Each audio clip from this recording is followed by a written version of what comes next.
मोनफ्रोमबो दा गोदानै जावरिखांनाय जोंनि बड' खौरां बिजोंनि इलेक्ट्रनिक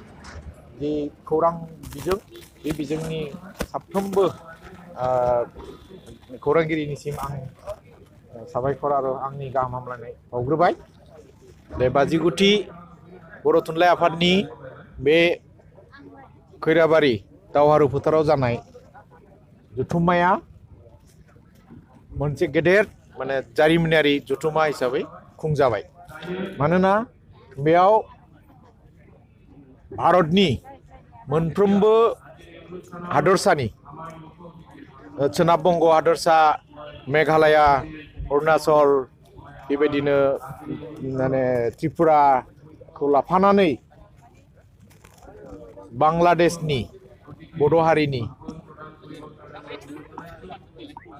गेदेमा बिथांमोन आरो नेपाल हादरनि नेपाल बड' मेचे साहित्य सभा आरो नेपाल मेचे समाज सिबियारि आफादनि दैदेनगिरिजों लोगोसे आथिखाल नेपाल हादरखौ खुंग्रा हानजानि बयनिख्रुइ मानिनां आरो गोग्गाथाव नायल' जाल' सासेल' आइजो बर' एमपि मिसेस कुमारी मेचे मेडामा जोंनि गेजेराव गसंफैदों। दान्दिसे उनावनो बिथाङा जोंनि गेजेराव बिबुंथि लाखिगोन। दा बे मोनसे जारिमिनारि बे जथुम्मानि गेजेरजों दिनै बर'फोरा दिन्थिबाय जे मुलुगाव थानाय बर'आ खौसे। जोंनि गेजेराव राव, हारिमु, थुनलाइ, सोदोमस्रिखौ लानानै मुलुग दरबाराव मोनसे गेरेमसा बर' हारि, गेदेर बर' हारि दानो थाखाय बड'फा उपेन्द्र ब्रह्मआ जा जोंनो मोनसे बोसोनथि होलांदोंमोन, बे बोसोनथिखौ जोङो दिनै मावफुंनो हाबाय होननानै बर' थुनलाइ आफादनि गेजेरजों जोङो बुंनो सानो। लोगोसे जोङो बुंनो लुबैयो जे भारत संबिजितनि 350 आर्टिकेलनि गेजेरजों 1950 मायथाइनि 26 जानुवारियावनो गावनि बिमा रावजों सोलोंथाइ लानो भारतनि संबिजिता जोंनो मोनथाय होदोंमोन। नाथाय बै समनि खुंनाय आरो बेंनाय बिबानाव थानाय भारतनि बा आसामनि सरकारफोरा सा सानजा भारतनि मोनसेबो थागिबि जनजातिफोरनि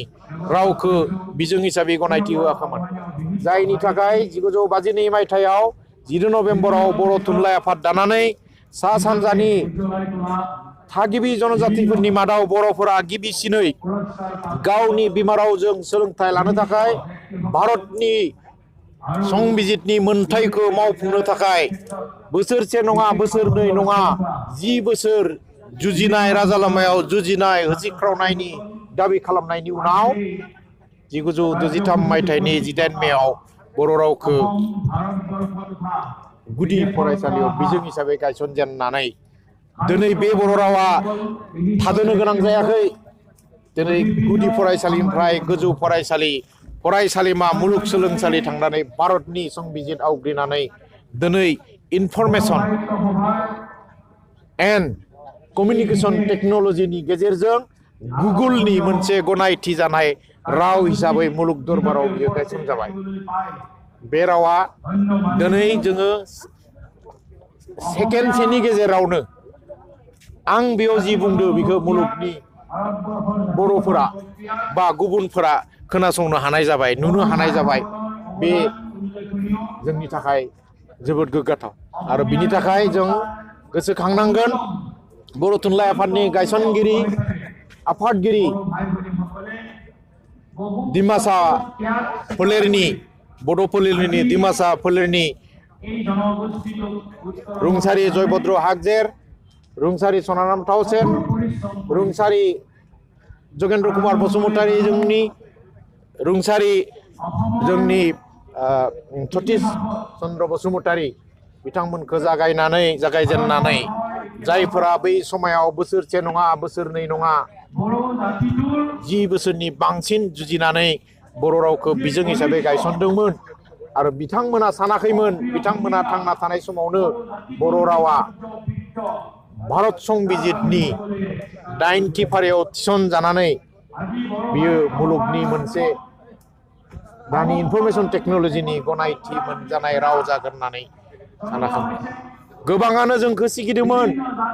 जे ग्लबेलाइजेशन फैबाय इंराजि रावा साग्लोबजोबगोन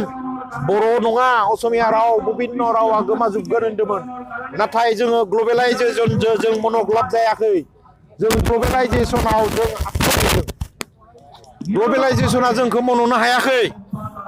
जोङो इलेक्ट्रनिक मिडियानि गेजेरजों इनफरमेशन टेक्नोलॉजीनि गेजेरजों मुलुग दरबाराव दिन्थिनो हादों जे भारत हादरनि आसाम बड'लेण्डआव बड' होननाय मोनसे हारि दङ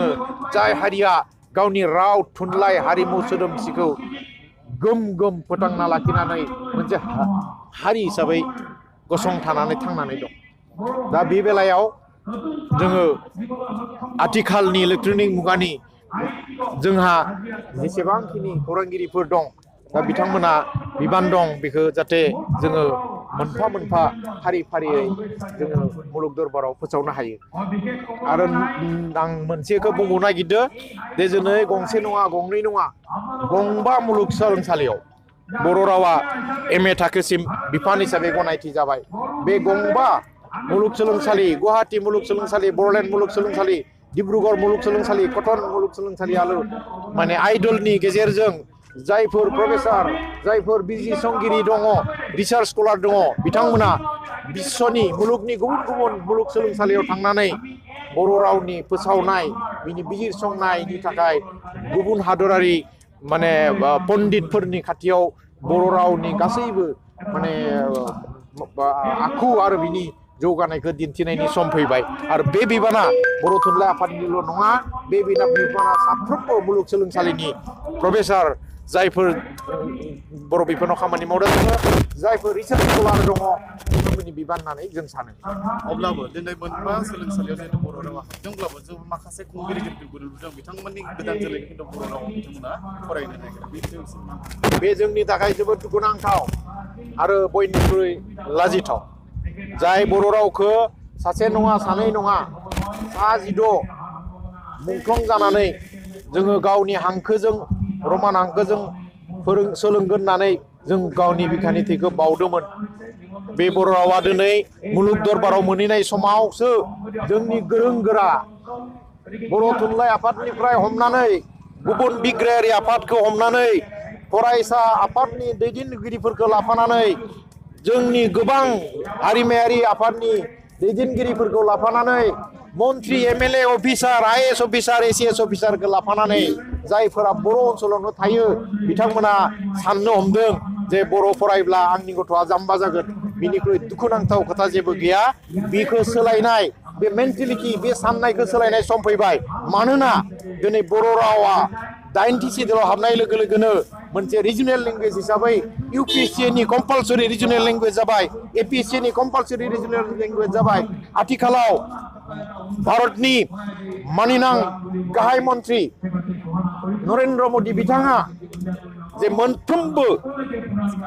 सोलोंथायाव रिजनेल लेंगुवेजखौ कम्पालसरि खालामना होदो मोनफ्रोमबो साख्रि बाख्रिनि मोनफ्रोमबो इन्टारभिउआव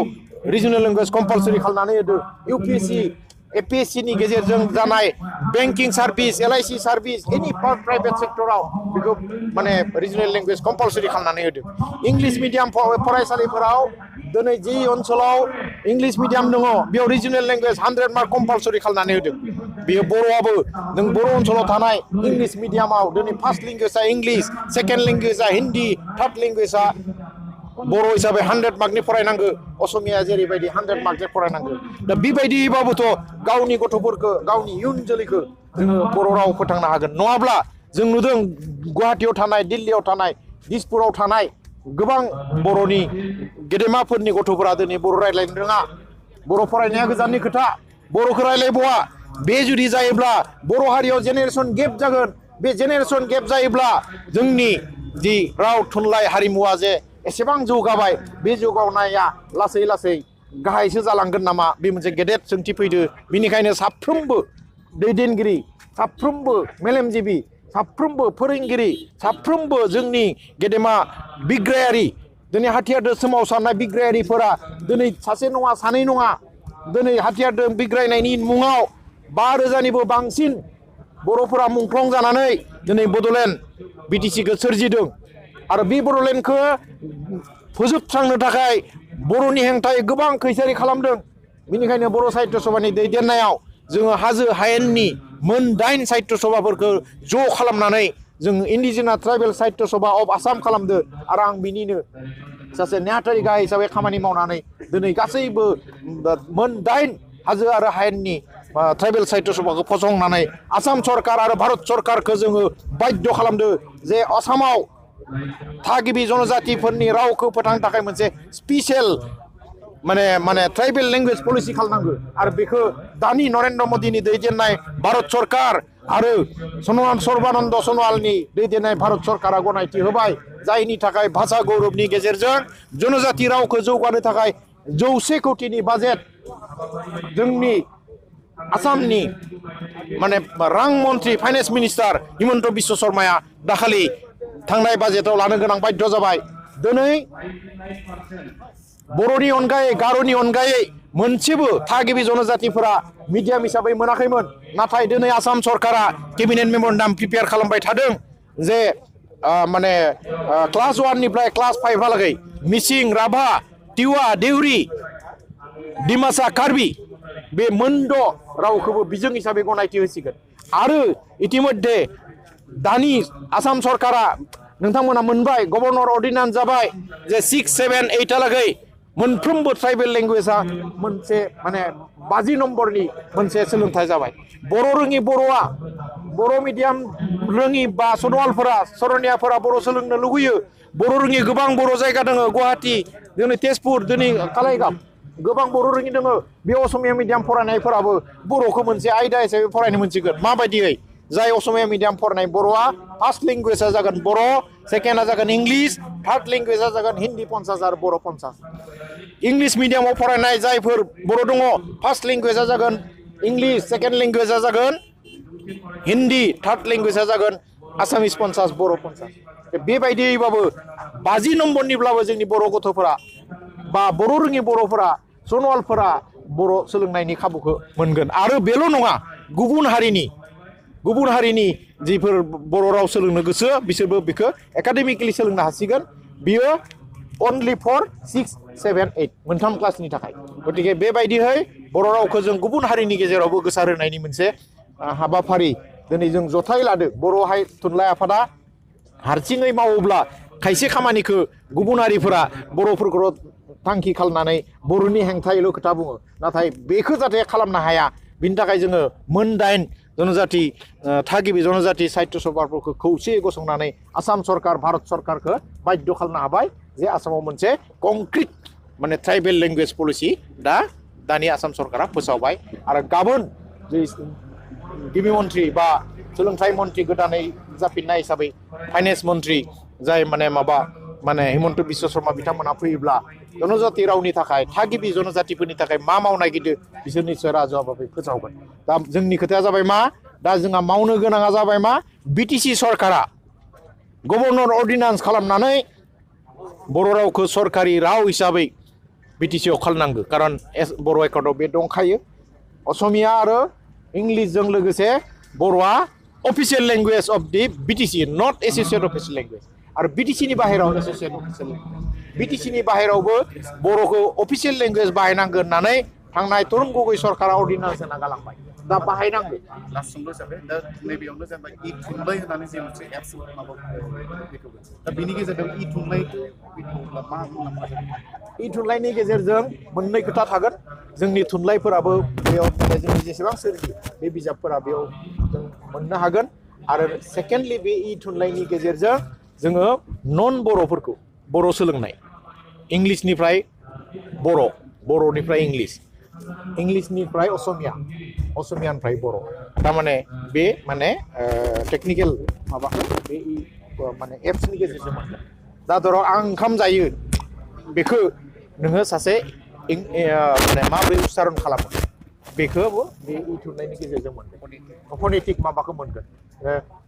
बबे माने टना माबायदि जायो बेखौ रायलायनायनि जितु कनभारसेसननि स्कपखौ मोनगोन माने बेखौ दा फार्स्ट टाइमाव बर' आरो इंलिश जागोन बेनि नेक्स्टआव बर' आरो आसामिस जागोन लास्ट सोंलु लेङाइ आफादगिरि हिसाबै जानानै जुदि दिनै हयथ' थान्दैमोलाव गोबां बाथ्राफोरखौ सावरायगोन दा बेहाय जुदि नोंथाङा जिखिनि लेङाइ आफादगिरि जानानै बे थाबाय थानाय समावथ' मा खामानि मावदों मावाखै बेखौ दायो माबा थान्दैमेलनि गेजेरजों जुदि आफादगिरि फैयोब्ला आफादगिरि मासेखौ जुदि मोनोब्ला माबाफोर गोदान थांखि लानानै आरो गोख्रोंसिन मावनो आंहा बेबायदि कोनो एम्बिसन गैया आंहा बर' थुनलाइ आफादनि आफादगिरि जानायनि दासिम जेबो एम्बिसन गैया